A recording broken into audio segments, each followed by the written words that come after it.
ready for me to go? Please. Thank you very much. I memorized the question, so I'm ready to answer this. In terms of the mental illness intervention for employees, a couple of years ago we had a real big problem with deputy suicides, and we have a very well-developed employee support services program, and we become very aggressive to reaching out to our employees and letting them know that it's okay to ask for help, and not only that, being proactive and providing help even if they don't ask. In terms of responding to mental health crises in the streets and also in the jails, it's a big part of what we do. We do have mental health response teams where we partner deputies and clinicians together on the streets when we have a mental health crisis to help intervene. We don't have enough of those. We have provided extensive training to those teams, but also to our patrol deputies at large, so they're better prepared. We just did a big training program with that, so they're better prepared to deal with the encounters with the mentally ill, so that it doesn't result in a use of force or an unnecessary arrest. In the jails, we have the largest mental hospital, basically, in the country, in our county jail system. And we have folks that are being arrested because, quite frankly, a lot of agencies don't know what to do when they encounter mentally ill in the streets. And what I would like to do as sheriff, and what I plan to do, is implement the mental health response teams within the jail environment as well, where we partner, again, deputies and clinicians, so we can respond to those crises instead of immediately resorting to a tactical operation where we have a use of force. It is a significant problem facing law enforcement everywhere, not only in Los Angeles County. It's going to continue to grow, and we need to get out front of it. Thank you. Please, Lynn.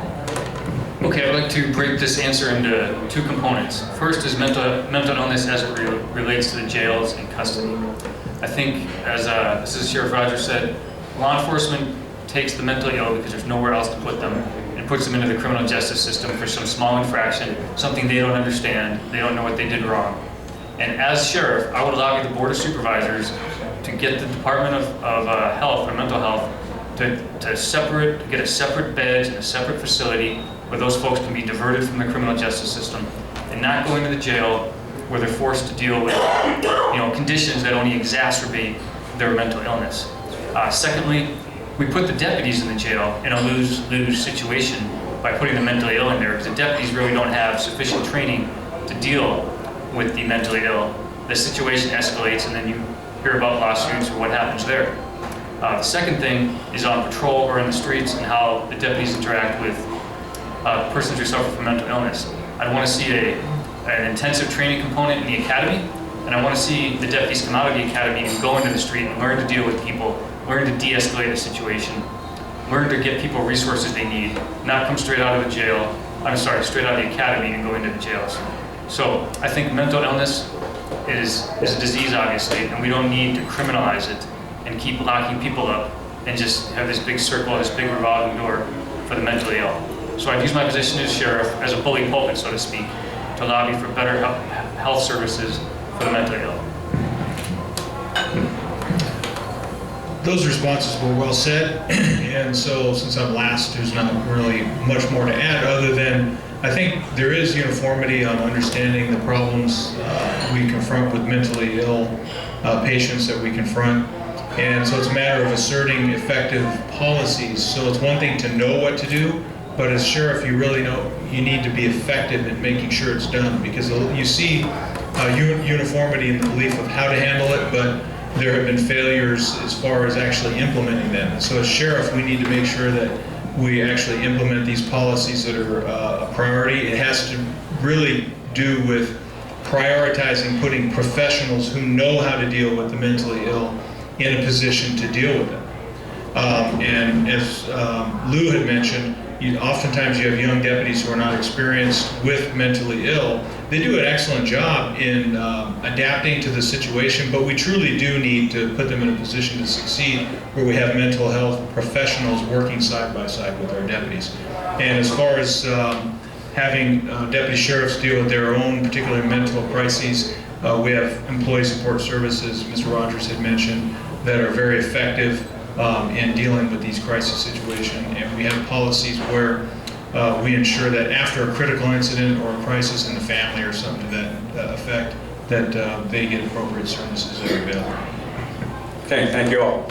I'm going to open the floor in just a moment, but I'm going to ask one question of all of you, and rather than say to you, well, we have this issue in Santa Clarita, we have that issue in Santa Clarita, and I apologize, Lou, you're a little bit at a disadvantage here.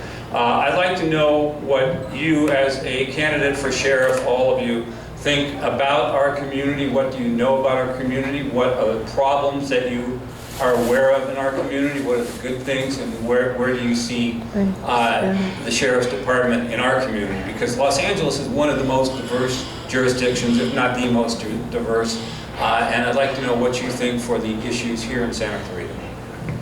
Are you good if we just rotate who goes first? Yeah, sure. And then Good idea. That'll be fair. Well, I don't think I'm at a disadvantage. This is my backyard. This is where I live.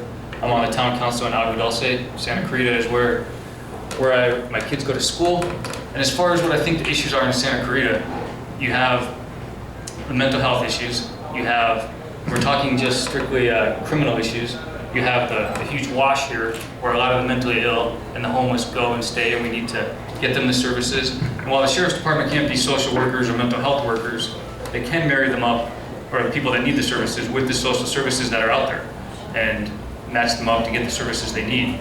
The second thing in Santa Clarita is our young adults and our teens that have a little bit of time on their hands and get involved in drugs and I'll just call it mischief. We need to have a presence in the schools, and not an enforcement presence, but a mentoring presence where we can guide the children and help them make better decisions. The third thing that I think, being a resident out here, is that the Santa Clarita Valley is so big and so populous now that it really needs to have its own public safety center. You know, the helicopter shouldn't be coming from Long Beach. We shouldn't be waiting for people coming from other parts of the county for our services.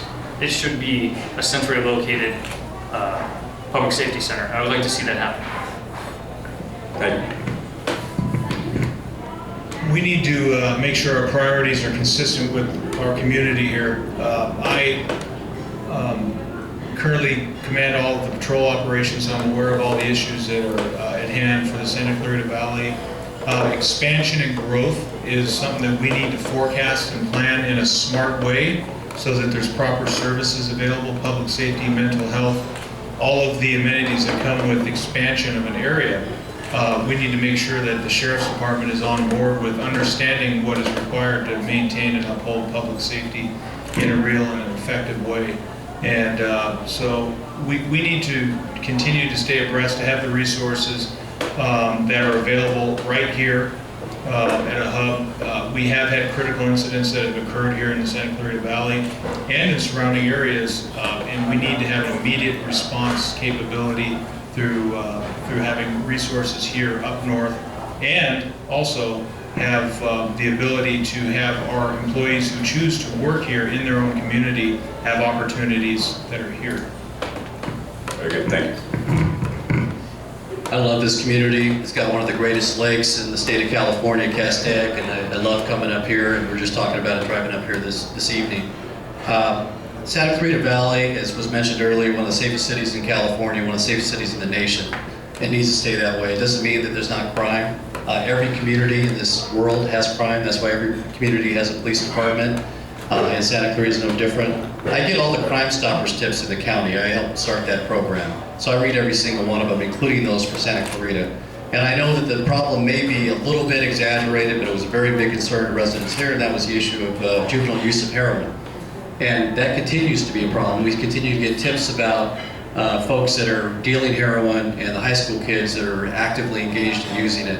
That is a big deal. That is any drug is terrible, but heroin is a very destructive drug, and it actually has the potential to ruin lives permanently.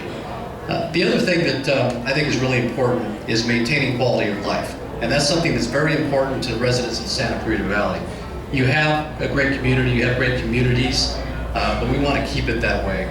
Jimmy talked about preparing for growth. Absolutely, that's why we're trying to get a new sheriff station built with a substation, so we have multiple bases of operations for our personnel.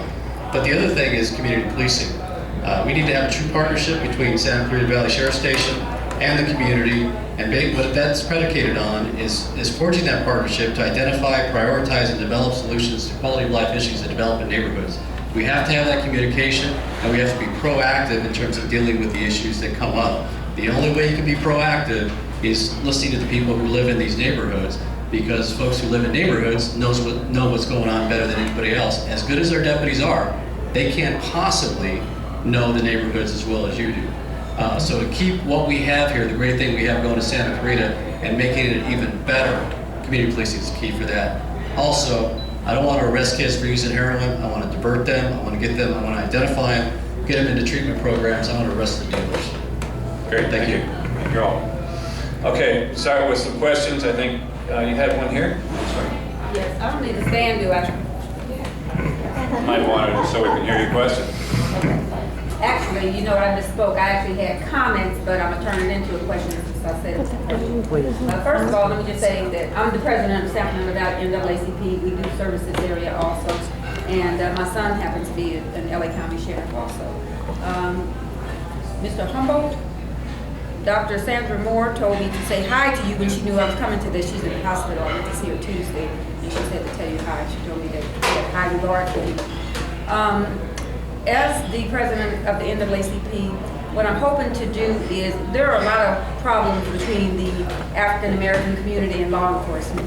And I'm hoping to do our part to make your job easier in trying to bridge the gap of communication between us. So that's my comment. So turning that into a question for each of you, have you thought of any kinds of ideas about how to practically make that happen, where we're working together to keep our community out of the hands of law enforcement and into a better relationship of understanding one another, what one another goes through, and helping our community. Cultural sensitivity. And the flip side of that is learning proper respect for authority from our parts. Okay, I guess, James, you're first. Well, that's an excellent question, and my regards to Dr. Moore. I need to check in and see how she's doing. And the reason why I have a relationship with her is I've worked hand in hand with her on the great work that she's done, and she's made reference to the great work you're doing. And that's what my campaign is all about. When I made the announcement that I was running for sheriff in front of First AME Church, I had leaders also from West Angeles Church and a lot of the local churches. And the reason they were behind me was because of the work I've already done. And I'd like to expand that county-wide, because you bring up a host of excellent issues. And that work is youth outreach, community outreach, total openness and transparency for the good things, but yes, quite frankly, for some of the areas that we need to grow and do better.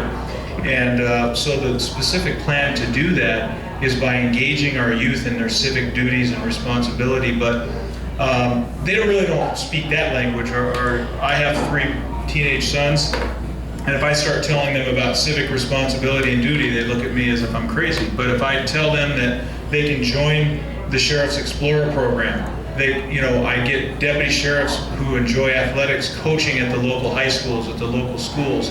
We have teachers teaching science class at the Youth Activities League, things of that nature to engage our youth into long-term success so they don't see an adversarial relationship between law enforcement and the community. And then on our end, ensuring it works 2 ways, because now our deputies are also seeing our youth as somebody very positive as opposed to an us versus them mentality. So when we resolve all these issues through this kind of outreach, that's the long-term plan for success, and it's proven to work, and I think taking that model county-wide will really show a lot of success, not only in the short term, but for long-term growth and responsibility throughout our community. I'll give you my sense of cultural sensitivity. I was raised by a single mom in Carson, one of the most diverse communities in the state of California. I was also raised by my grandmother and my grandfather, who was an immigrant from Chihuahua, Mexico. And I saw discrimination that he experienced. He was a primary role model in my life, and he was a giant to me. But when I saw him in the workplace, I saw how he was mistreated by his bosses. I also have a sister who's born in Tijuana, Mexico, who was abused in the foster care system, both in Mexico and here in the United States. And I went with her through the naturalization process, she was, even though adopted through LA County, she wasn't an American citizen, so I went through that. Grew up in Carson. I became the captain, the chief of police for Carson. Again, we have all these communities. We have African American, we have Hispanic, we have Pacific Islander, we have Filipino, we have Caucasian. And I made the decision to be the captain for everyone. And as sheriff, I'll be sheriff for every community. And the way I accomplished that was going out to every neighborhood that we had in the Carson area, 120,000 residents, and I met with them all. Sometimes in good times, sometimes in bad times. We had deputy-involved shootings, we had murders, and people were upset. But I never lied to anybody, I never took sides, I never favored one neighborhood over another. I went to them all, and I took my deputies with me so we could forge those partnerships. If you have relationships, you meet eye to eye. If the community, African American or whatever community it is, meets eye to eye with the deputies who serve them, that relationship develops, that trust develops. And while other stations were experiencing issues, I had the president of the Carson NAACP on the Carson Station Support Foundation, Olivia Barrett, who's still a dear friend and supporter of mine. When I left Carson Station, there was a newspaper article. They called me one of the most trusted leaders in the community. All 7 elected officials to this day are endorsing my campaign. So we made a difference there. We made partnerships. The thing that I'm proudest of is that they trusted us. Every ethnic community in Carson Station service area, the most diverse in the state of California, trusted me, trusted my deputies. And that's what I'll do as sheriff. Thank you.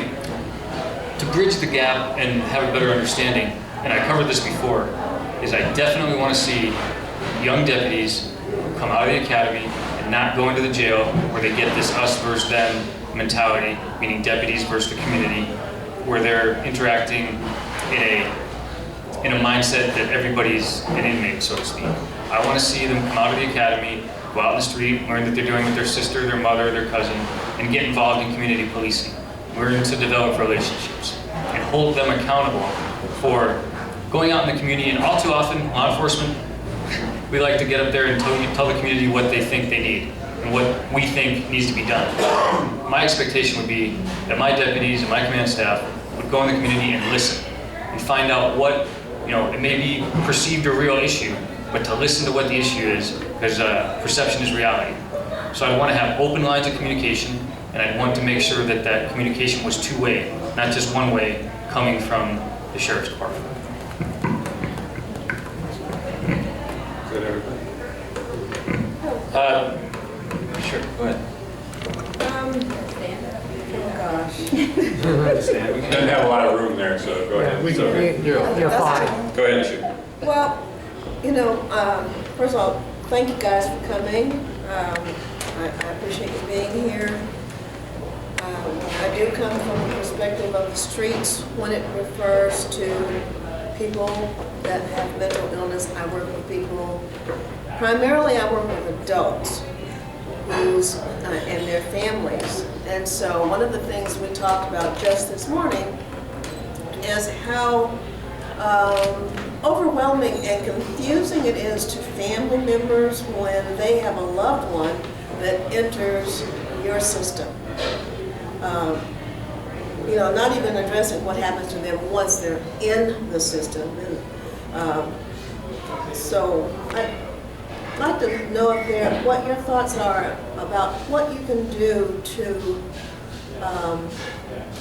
certainly you can't welcome them into, but what can we do maybe on the mental health side to partner in a way that lays out kind of like a roadmap? Well, first you go here, and then you go there, and then you need to make copies of blah, blah, blah, and the booking number. And, the family is usually in a heightened state of anxiety, or they would not have called you in the first place.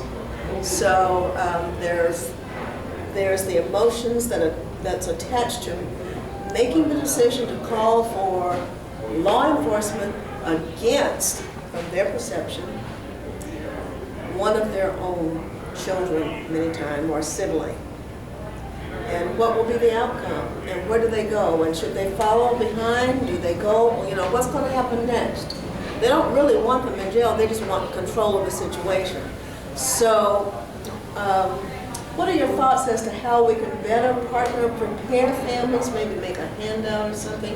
And also we're working on things we could do to train law enforcement. And I just will mention, I know I'm going like too long because this is like 2 or 3 questions in one, but you mentioned, I forgot your name already.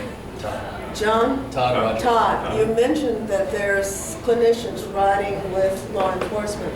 I would argue that they're not present at all in the entire service area 1, which is the entire Antelope Valley. I'm not so sure that it exists at all in the Santa Clarita Valley. So I don't know where those people are that are riding with law enforcement, but they're certainly not visible in our neighborhoods.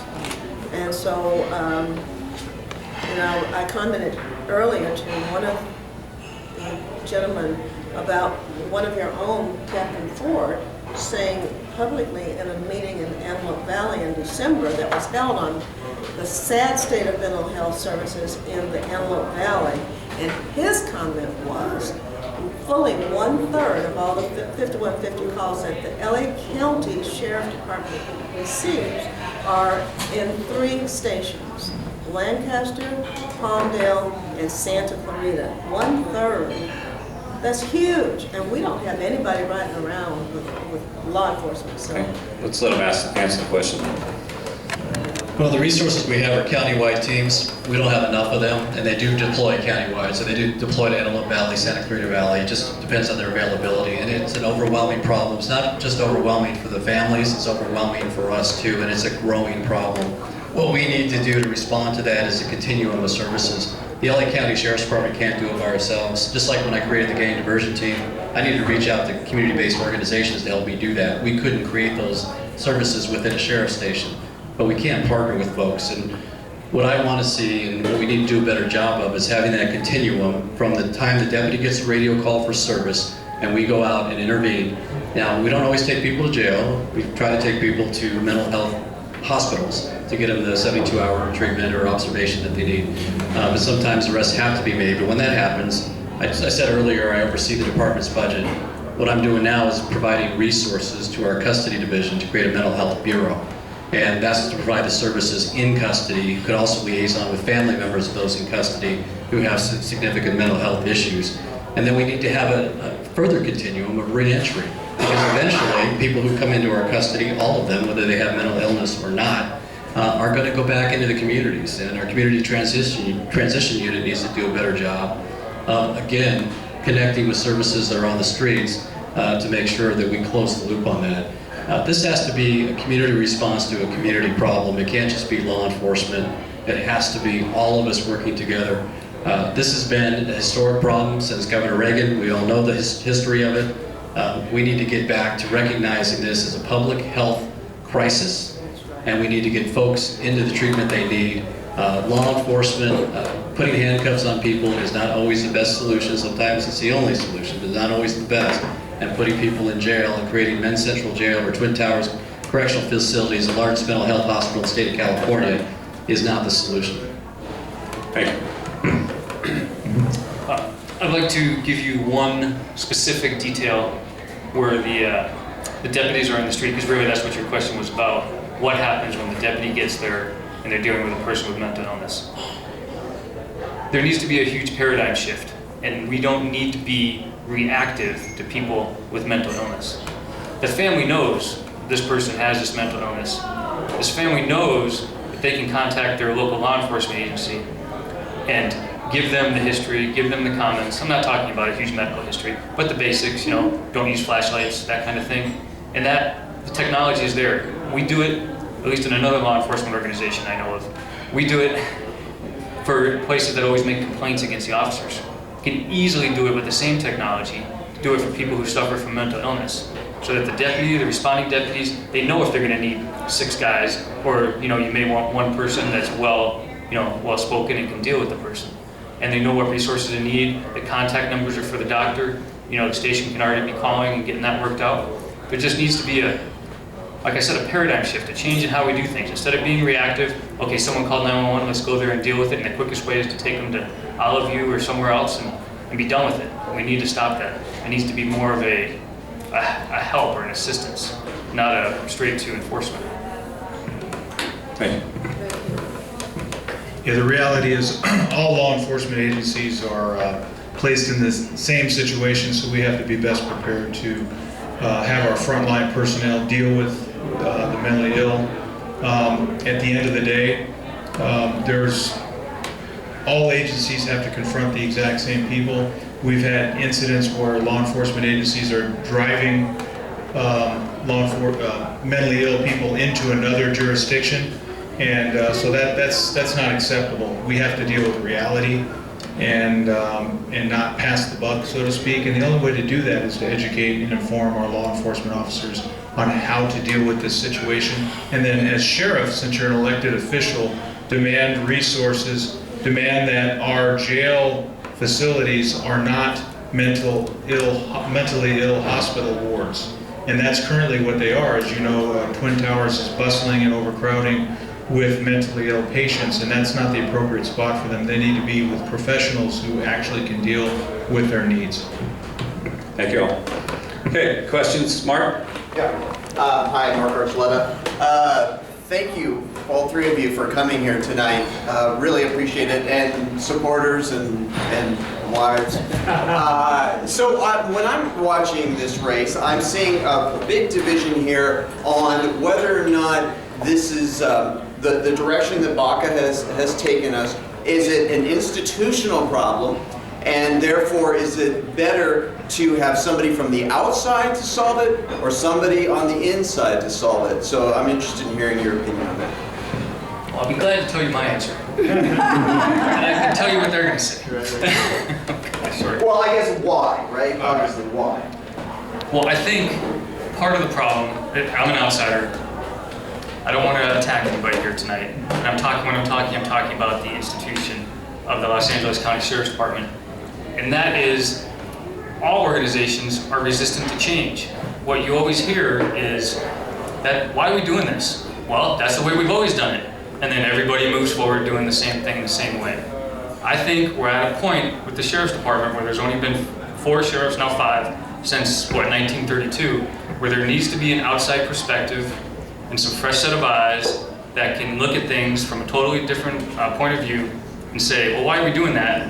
And then analyze it, come up with some solutions, and it may very well be that it's the best way to do it, but we need that process to occur so that we can see some positive solutions implemented.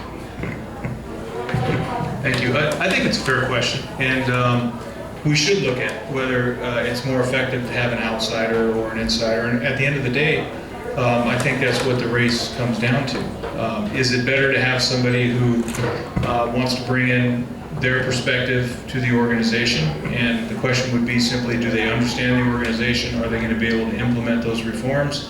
Or is it best to have someone who does know the organization, does know the courts, does know the jails, does know the transit, does know emergency operations, does know contract cities? These are things that some of the people that are involved in the race don't really have experience with. I'm certain that they could learn them, and I would like to trust that they have the best intentions, and I have no reason to believe they don't. But that's a separate question for how effective they would be. So I think it's a fair question, and it's likely what the entire election comes down to. I'd like to tell you a short story. As a brand new captain, I was called to a LA area casino. I was escorted to a closed part of the restaurant, and there was a sitting assistant sheriff there waiting for me. Just us. I had to go behind a velvet rope to talk to him. He sat me down, and he said, listen, it's your decision, but there's a tow company out in your area that's very supportive of the sheriff and very supportive of us. We really like them, and it's your decision, but we'd really like you to give them the exclusive contract. Not illegal to ask me to do that, but do you think it was unethical? I did. I said, sir, I appreciate that. It's not going to happen. Fast forward, people made decisions that outranked me that were based on discipline. You know, they were going to make a disciplinary decision on somebody who was a friend of theirs that I thought was too lenient. I challenged that. 11 months ago, Sheriff Baca came to me when everything was unraveling for him and said, I need somebody to help me reform this organization. I trusted the wrong people. I go, yes, sir, you did. You absolutely did. You trusted people that resulted in this. We have deputies, sergeants, lieutenants indicted for federal crimes for something that they were told to do by folks that Lee Baca put his faith into. So I told him, you know what, I'll help you. I'm not going to run against you, I'll help you. We'll reorganize this department, we'll fix the hiring process, we'll take cronyism out of promotions, we'll do all of these things, and we'll try to stem the tide of this unethical behavior that is permeating the organization by what I call a few bad apples. The vast majority of the members of the LA County Sheriff's Department are honest people doing the right thing for the right reasons all the time. Some are not. But an outsider coming in is not going to know the difference. They're just going to see a bunch of people wearing tan and green. They're not going to understand our operation. They're not going to understand our $2.8 billion budget. They're not going to understand that we do Metropolitan Transit Authority policing. We have the jails, we have the courts, we have community colleges. Stuff that no other agency in this world does. They're also not going to know the people who are complicit in this type of behavior and those who are not. I know it all. I know the people who are doing a good job at the executive level. I know the people who are not. I know where the skeletons are buried. And I think it is a distinct choice. Do we want somebody to come in with that learning curve that's going to take however long? I'm sure they're very talented and well-meaning people. But the learning curve is going to be huge for this organization. And besides that, the organization is not going to embrace them. I will tell you right now, the rank and file of the LA County Sheriff's Department does not want an outsider coming in. Now that may be pro or con in your mind, but we need to have a sheriff that people are willing to follow. The good people within the organization are willing to follow. And that's why, quite frankly, I'm running for sheriff. I did not lay awake at night in my bed pining to be sheriff, but when all this stuff happened and the sheriff resigned, it was a call to action for me, and that's why I entered the race. Great, thank you. Okay, questions? I think I'd like to talk about the jails a little bit, because my understanding of it is there's a whole cultural problem in the jails. And so, you know, I mean, this kind of goes to the other question in terms of stepping in and totally turning the jails upside down in the way they're run. So, you know, it's an insider-outsider problem, but obviously there's a cultural issue there that in some way needs to be addressed in a very straightforward and effective way, in a powerful way. And so I'd like to hear a little more about the jails. Go ahead and start. Yeah. So regarding the jails, I was brought in as a commander to deal with exactly what you're referring to work with the jail commission to implement a host of reforms recommended by the jail commission. We work with the ACLU, the Department of Justice, and but one of the things we did, and see, it's an interesting dynamic, because on one hand, we need to be open, transparent, and totally responsible for any malfeasance that occurred. But the reality of the situation is we went and visited New York, Chicago, other major metropolitan jail facilities, and quite frankly, I'm proud of the men and women of the Los Angeles County Sheriff's Department. They do an excellent job. And but what it doesn't mean is that we can't do better. So when I hear other candidates, none of which are here, talk about there's gang members in the sheriff's department, it's really hyperbole is what it is. Do we have people that have acted with misconduct? Absolutely. They have been dealt with. We will continue to deal with them. But what does it serve? What purpose is it to serve is to now call our deputy sheriffs gang members. It's not acceptable. Deputies will not follow somebody who claims that. It's really playing to the emotions of people who are upset about what happened, and they should be. But if we actually want to have real reforms, we need to have a real conversation about what the issues are. I think Assistant Sheriff Rogers brought that point up as well, and I think it's an excellent point, because that we need to have a real conversation about how we're actually going to cause reforms, as opposed to stirring the pot and creating an illusion. Because when there's actual problems, you don't want smoke and mirrors of calling people gang members and causing concern where it actually is not. There are actual concerns that are real, and so we need to deal with them. Now, is there a culture of misconduct that occurs? Well, if there's more than one person that had misconduct, which there was, that's the problem, and we need to deal with it, and we need to deal with it in a real way.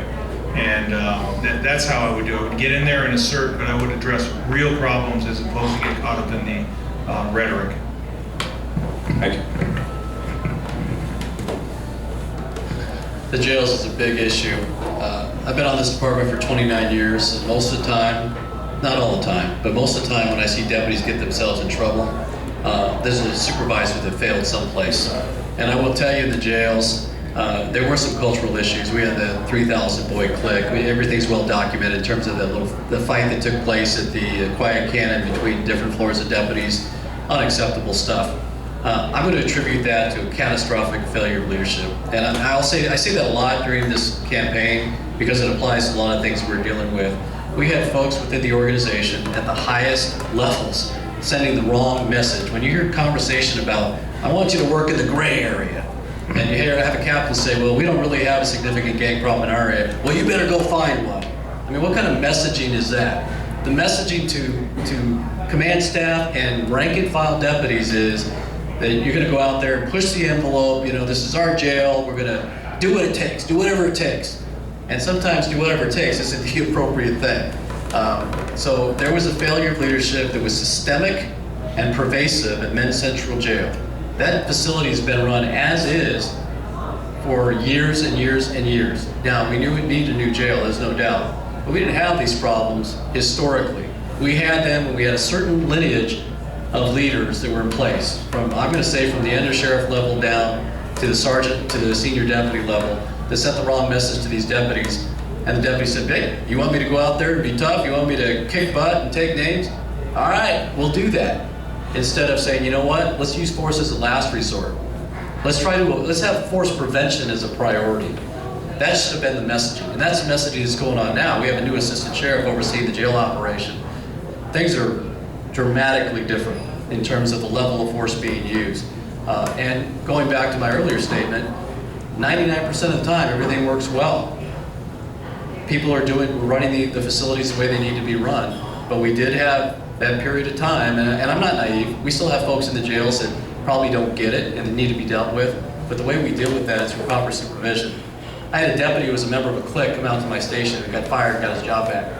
And I won't name the clique or the station, doesn't matter. I said, you know what? We have folks that are shot callers at this station. They're called sergeants, lieutenants, and the captain. As long as you understand that and don't try to, override that, you're gonna get along fine. And you know what? He got the message, he did the right thing, and he's moving on with a successful career. Leadership is key. Thank you. One more. Okay, agreed? Agreed. But it is his anniversary. But no, it's Easier than you thought today. some solutions I'll offer, Steve, right? If any of you own a small business or been involved in a business or a small company, if you have an employee doing a job that they don't want to do, you get less than stellar performance. And that's what you have right now at the Sheriff's Department. Not everybody, but a lot of people, they want to go out, they want to go out in the streets, they want to become a deputy, fight injustice, and now they're serving burritos and turning keys. And they get disgruntled and they get unhappy. We need to professionalize that staff, the custody staff, and put people in there that want to be there and make sure that there's a path for them to work up.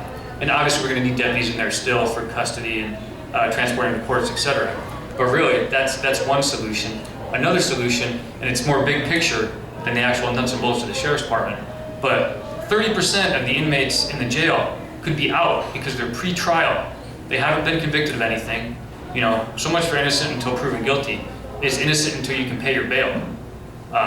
Guilty until you can pay your bail. I got that backwards. Thanks for not catching me. Yeah. I was taking a note. Yeah. Anyway, basically these are people that haven't been convicted of anything, but they're choosing not to pay the bond because either they just want to ride it out or they can't afford it. And most of them, they can't afford it. So we need a risk-based assessment. The Sheriff's Department under Sheriff Scott has just implemented, or is trying to implement a plan where they do that risk-based assessment for post-convicted, people that have already been convicted. But really, the biggest population is the people that we can affect, is the pretrial people, and make sure that we let them out based on a risk-based assessment, not on whether or not they can cover the $10,000 or $20,000. So that's two very real solutions which I think will have an impact on the jails. Okay. Before I get to the many hands that are raised up out there, I'd like to ask a follow-up question to all of you. When you're talking about law enforcement agencies and you're talking about the word change, it's a very, very difficult situation. And in LASD, I think you're dealing with, what, 12,000 people, 12,000 sworn? 9,000 sworn, 12,000 employees. But change in a law enforcement agency is very, very difficult.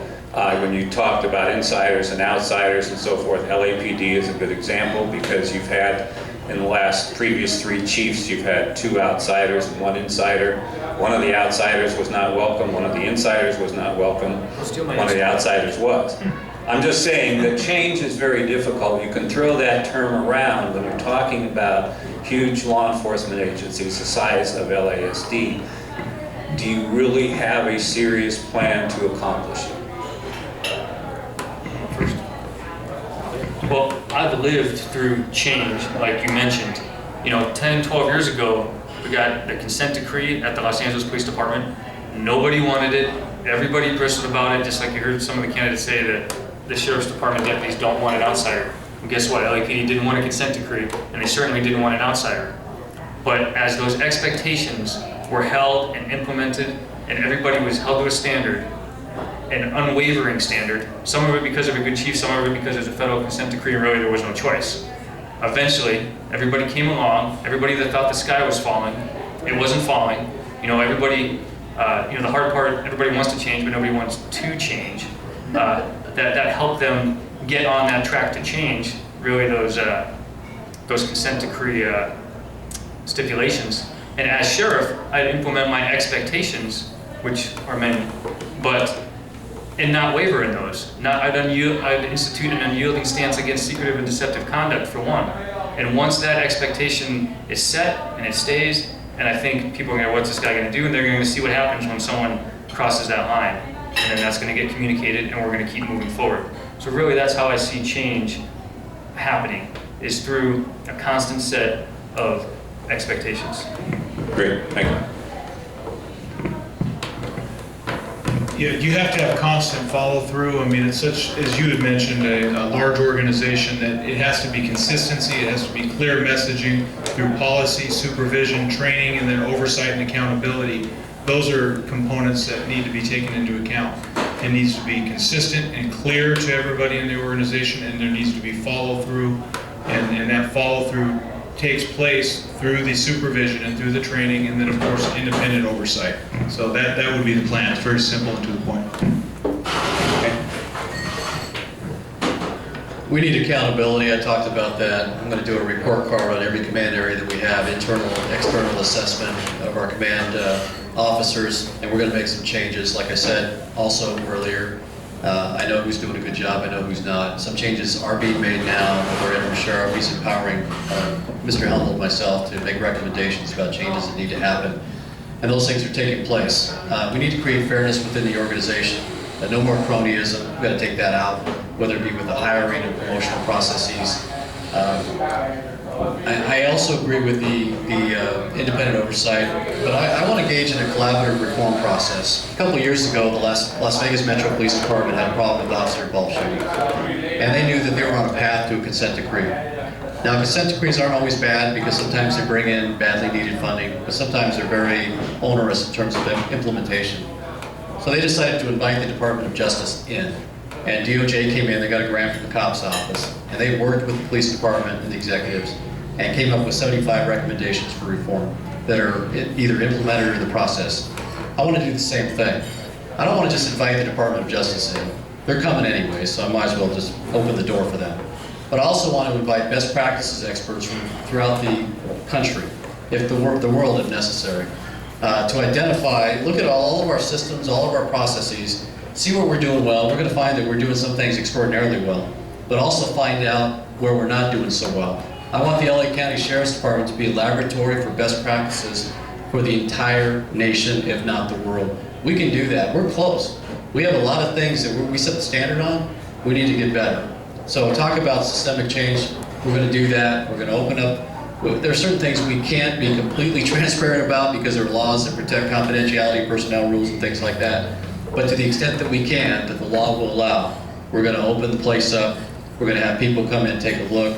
We're going to establish best practices, and we're going to move forward. But the most important thing is the messaging from the top, setting the proper example, We've had people that failed to do that, and that's why some folks are clamoring for somebody on the outside, because everybody in the sheriff's department now is supposedly corrupt, right? Because we're tainted by these few folks that just didn't get it or use the sheriff's department as their personal playground.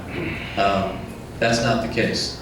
The messaging has to start at the top, and then we need to have that strict accountability all the way through the ranks. Great, thank you. Questions from the audience, please? Who has anybody? Great. I realize this is a political issue also, but out here in Santa Clarita, we're now the third largest city in the county. The area is even a lot larger than the Santa Clarita Valley, where we have well over 250,000, closer to probably 300,000 people out here now. We have one sheriff's station. It was built in the 70s that is so small that they had to move the detective bureau into a furniture store. They said we were going to get a new station, and then they were going to put it out in Castaic. I live on the east side of town, which is almost 10 miles from here, and I'm still in the city of Santa Clarita. And Captain Becker, before he retired, started his own policing in Santa Clarita, where to make it more, so we were more interactive with the community and all that. But my deal is, what influence would you have to give us a larger sheriff station, substation in Canyon Country, something to deal with? Because this place is huge. You were talking Carson, 130,000 people. Well, we have 200, almost 300,000 people. We have one small station is all we have. What would your influence be, and would that be possible, being sheriff, to try to influence the board of supervisors to improve our facilities? Because you're only as good as the tools that you're given, and obviously our tools are definitely lacking. As I mentioned earlier, we're doing that right now. We're in negotiations with the city and the 5th District to build a new sheriff's station in the city of Santa Clarita, and also at least one substation. I'm also aware there is ongoing conflict between the County Board of Supervisors and the city of Santa Clarita. You know that. Right. So as sheriff, as a countywide elected official, there's a lot of influence. Now, Sheriff Baca was trying to do some of that before he left, and then now it's kind of stalled a little bit. But we need to make sure that we find the common ground between the city and there was also an issue with the selection of the new captain. Probably aware of that. So the sheriff is the neutral party, sheriff to all people, unincorporated, city residents. So is in the perfect position to broker that peace between the two conflicting entities and hopefully make them non-conflicting in the future. But I couldn't agree more. The time is overdue for a newer, a better state-of-the-art sheriff station for the Santa Clarita Valley. We also need the substation presence, so we have deputies who can deploy from the communities they're serving and have the shorter response times. That's a great question. I actually just met with Bob Keller over there at Coco's at Sand Canyon in the 14, and he had pretty much the same thing. What are you going to do for me? And I agree that there needs to be a substation and a new whole public safety center out here. I think the bigger issue, and what I'd like to talk about in under 30 seconds because it's somebody's anniversary, is that there's been a failure to plan and be proactive in situations like this. It should be no surprise to anybody here, anybody in the Santa Clarita Valley, or in Los Angeles County, that this area was growing at great speed. But all of a sudden, we're playing catch up. That's why, as sheriff, I want to see a formal planning and research division that anticipates issues such as this. They can be forecast, the budget can be set, it can be an ongoing process, because the county bureaucracy, if you've ever tried to do anything, get a permit to dig a hole and plant a tree, it takes forever. So that needs to be forecasted and planned for, among other things, at the Sheriff's Department.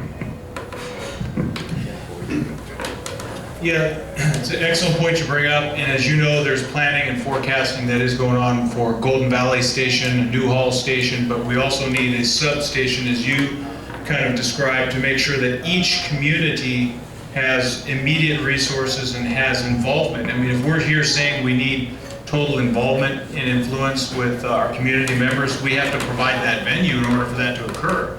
And so the planning does need to take place, but we need to move beyond the planning and the talk about it.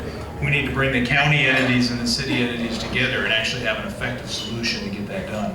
So it's great that you're bringing that up. And quite frankly, organizations such as this constantly pushing, the elected officials is the way we make it happen together.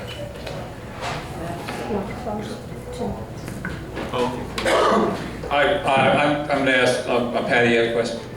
Yes. Was it to Lou? Community Safety Center, is that what you referred to? What is a public safety center? Public Safety Center. What can you describe what that is? I don't have a picture of that in my mind.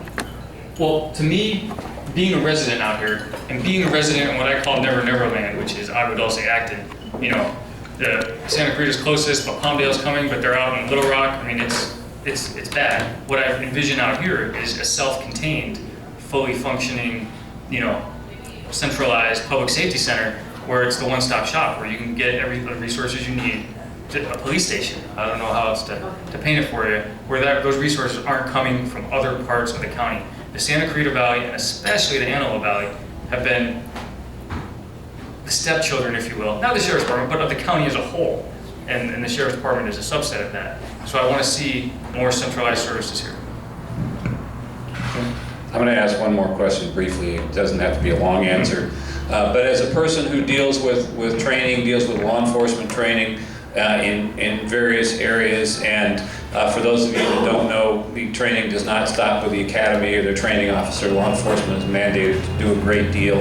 I'd like to know in general, not just for us, what do you think are the areas of training that are most important with the Sheriff's Department going forward in the next decade?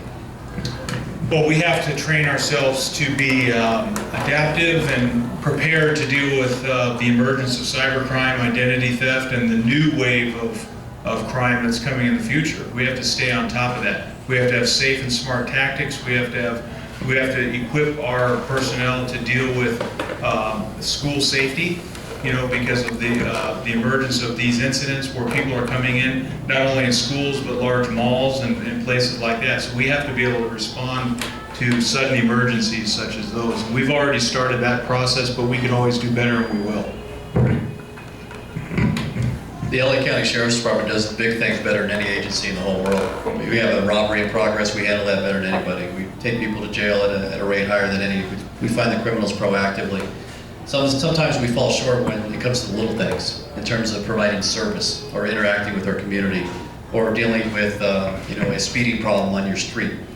We may think that we got to go out there and find heroin dealers, which is important. I'm not advocating we don't do that. But if your quality of life is being impacted by people speeding up and down your street, and it happens constantly and nobody's doing anything about it, that's a problem for you. We need to do a better job of that. And I'm a big advocate of community policing. By doing that, we hear directly from the residents in terms of what's important to them, and then we allocate our resources appropriately. We prioritize those, we respond to those based upon your needs and what's impacting your quality of life.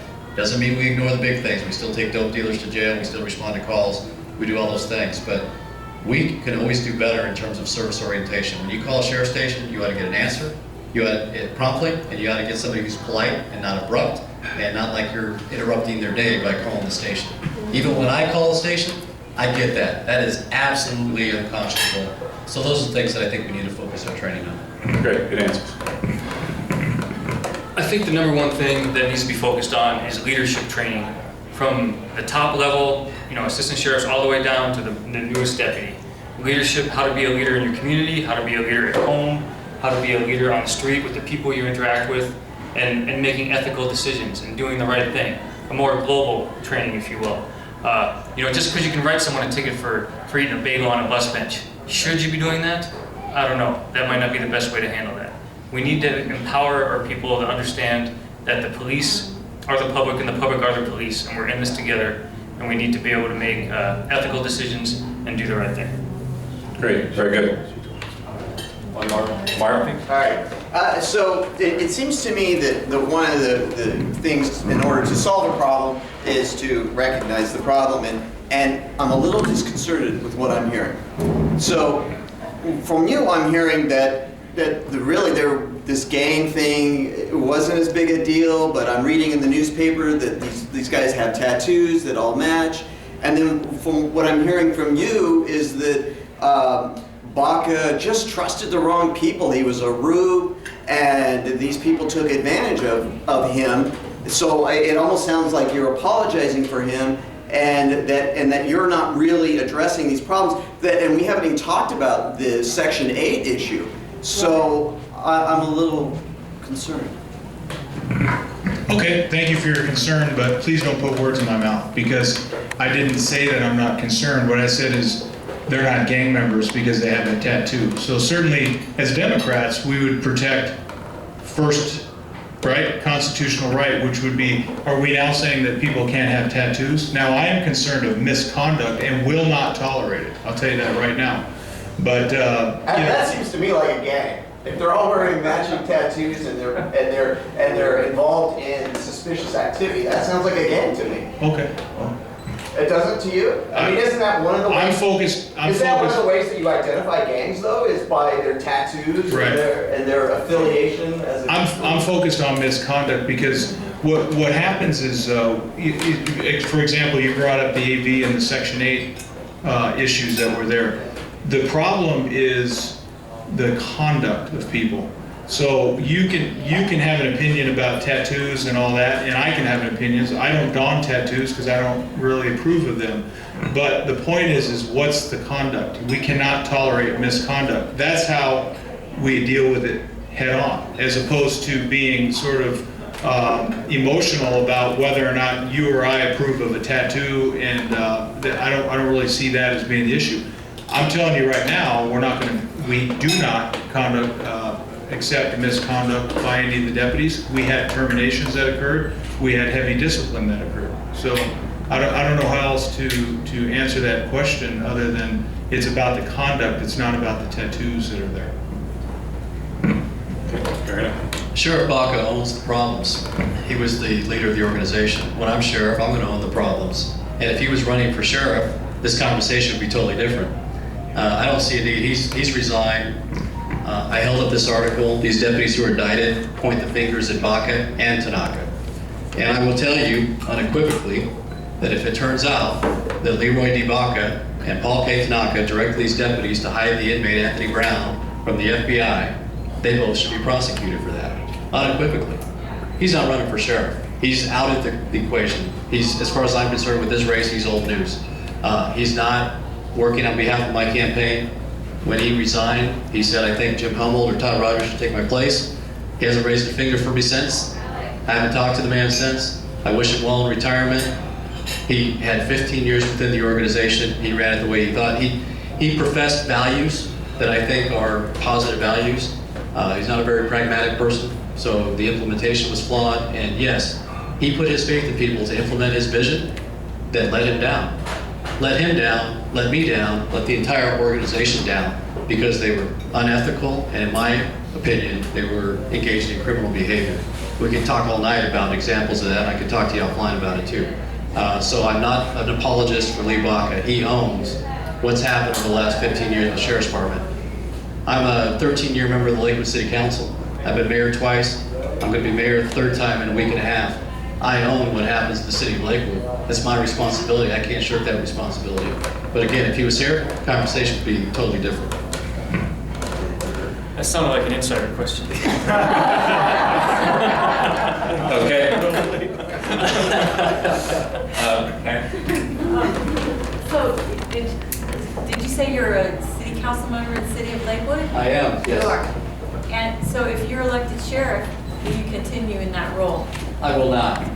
They're legally incompatible offices, and it's kind of a double-edged sword because people in Lakewood are supporting me, but I think some they don't really want to vote for me because they don't want to lose me on the city council. But I'm encouraging them. It's a good thing to go ahead and vote for me because I can still serve you as the sheriff. But legally, they would be considered incompatible offices, so I would have to resign from the city council to take office as the sheriff. So legally, it's not legal for you to do that? It's in the government code, so it's actually a civil issue. And if somebody sued on it, I would automatically forfeit the council office, so I mean, it would not be appropriate for me to try to hold both offices. And I think somebody previously implied that even if it was legal, it would probably be implied that it was not ethical, so. Yeah, it would not be appropriate to do. One more. Okay, I'd like to know where each of you stand on the issue of AB 109 and how it's being implemented and how you think going forward it ought to be implemented. I think it's a little bit of a disaster. I lobbied, as a council member, I went up to the state and lobbied against it. And we confronted the legislators with the public safety impacts because they're telling us, well, we're not letting violent criminals go, we're letting property criminals go. But what they don't tell you is that property criminals commit 80% of the crimes that impact our communities. It's the vast majority of the crimes. Of course, we want to keep the violent felons locked up, but I also don't want people stealing your identity and stealing your car and breaking into your house. But all they could tell me in response was, we're going to save $500 million. It's like, well, you're going to save $500 million, but the counties are going to be on the hook for $500 million and much, much more. And then they wrote the law where once folks come to our jails, they only serve 50% of their time, and then we have to let them go, and there's no supervision post-release. Where's the continuum of services there? There is none. So we let them go, and we have a revolving door. Now it's not in the state prisons, it's in the county jail system. We definitely need to change the laws. I understand the pressure the state's under to reduce state prison population, but not on the backs of LA County or any other counties, and we need to revise the law to make it fairer for all involved. As a practitioner, AB 109 is a fiasco. Okay, it just does not work. But complaining about it is not going to solve anything. You know, the tough on crime is what got us into this AB 109 situation in the first place with the overcapacity in the prisons. We need to be smart on crime. We need to find ways, if these inmates are coming back from the county, to free up space. And like I was saying before, there's people that can be released from the county that will free up space so that we can keep people that need to be in jail because they've committed a serious crime to be there. Another thing that I have take issue with AB 109 is based on their last offense. I think that it needs to be a more holistic approach. Because yeah, there may very well be someone that's AB 109 that is a good risk to be an AB 109 offender and out on probation or what have you. But if they've got a serious criminal history and just their last offense makes them AB 109 eligible, we need to look at a more holistic approach to dealing with those. Yeah, with regards to AB 109, it definitely has put us in a situation where we're forced to prioritize what was going on with our jail management. In some ways, we've seen some benefits in the sense that we have done things such as education-based incarceration, where we're going to rehabilitation and education within the jail confines out of being forced to do it or out of necessity, because we know that there's only so much room for the inmates that the state is putting on our burden without the full extent of having that funded. So it creates a problem for us, but we do need to have alternatives to custody so that we can prioritize and not overreach on low-level offenses, so we can prioritize about serious crimes as opposed to overreaching on low-level offenses. Okay. Take one more question. It's getting late. I just have a question on, since we just saw this scandal go on and so forth, do you have any thoughts about how the department could be changed to prevent any sheriff from creating that kind of a problem? And you know, beyond your own tenure, even if you serve 16 years as sheriff or whatever, that after that, it'll still not be possible for that to happen again. I'm wondering if you see some systemic changes that can be made to that end. Because we should not be, you know, vulnerable to a bad apple or whatever. That should not be able to happen. I mean, that shouldn't be acceptable. You know, you may be a great sheriff, may all be, but then what? You know, so that's what I'm saying. Well, that's where the key of oversight comes into play, because then you have the redundancies within the sheriff's department that are there, but when you have independent oversight, then it brings to your attention issues that should have gone noticed. And the commanding officer of Men's Central Jail, who's ironically now, you know, bringing up the things that he said he knew were going on, was in command when that all occurred. So we're wondering, what were you doing during the time that you were in command of that operation?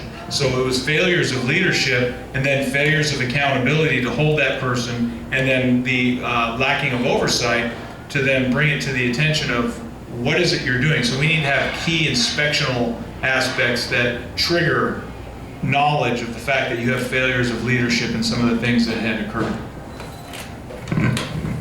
I wish we had a magic formula to root out crooked politicians, because they're everywhere. And it's, you know, politics is a really nasty game. And part of running a, hallelujah? Yes. Part of running a countywide campaign, I see it enough on the local level, but a countywide campaign is really disgusting to me. I think the best thing that we can do as voters is be informed and select our leader based upon what they've done. You know, we have 7 candidates in the race, and every politician will promise the moon. They'll promise all the things that they're going to do. I ask people to look at what the candidates have done and see if that's consistent with your values. I also agree with the oversight. The Board of Supervisors has been very aggressive in terms of establishing the Office of Inspector General. If we end up having an oversight commission that's meaningful, I'm supportive of that. What I'm not supportive of is just creating some bureaucracy that raises the hopes of county residents that something meaningful is going to happen and they have no authority to do anything. So the sheriff needs to work with the board and whatever structure is set up to make that happen. There are limitations, like I explained earlier, with state laws and all that in terms of Peace Officer Bill of Rights. But it's really looking at the track record of the individuals. It's really hard to get inside somebody's soul and see if they're evil or not. Some people slip through and cause the damage that we're facing with the organization now. I think the other part of it is electing an ethical sheriff that you're comfortable with and having that person create a succession plan. And where I will criticize Sheriff Baca is he didn't do that. The way he left rather abruptly threw this thing wide open, and who knows where we're going to end up as our next sheriff. Hopefully, I have a lot of faith in the voters of the county. They'll make the right decision. But I think it should be a little bit more structured and well thought out than it has been. So what I hear you asking is, how do we avoid this next time? And I think one of the real tangible ways to do that is to implement inspectional audits and controls command within the sheriff's department, because really you manage what you measure. And I think that managing what you measure is important, so you can set the goals, you can follow up, you can see what's being met, and you can see where you're going and not be caught reacting, and be more proactive in how you choose to allocate your resources, where your leaders, where your time and your efforts. So really, I do think that the LA County voters are really the best way to make sure that happens. The other ways, obviously, are the Inspector General, Max Huntsman. That's an important thing, as well as civilian oversight. I want to see civilian oversight. Whether it has teeth or not, I don't want to say it's irrelevant to me, but it shouldn't matter. The point of the civilian oversight is that the community can see what's going on. And we need to make that happen, because how can we sit back and say, you can't see what's going on? Trust me. I think we've been there long enough. We can't have that anymore. Okay, it's getting towards 9 o'clock. I think we want to apologize again to Mrs. Hellmold for her anniversary. And I can tell you, at least he is in town tonight. As Bonnie will attest to, I have been more than once out of town on my anniversary. So, but we do want to thank you all for coming and sharing our views, and we will, as Minerva said, it will go on the Facebook page and we will spread the word. And thank you, and give them all a hand, please.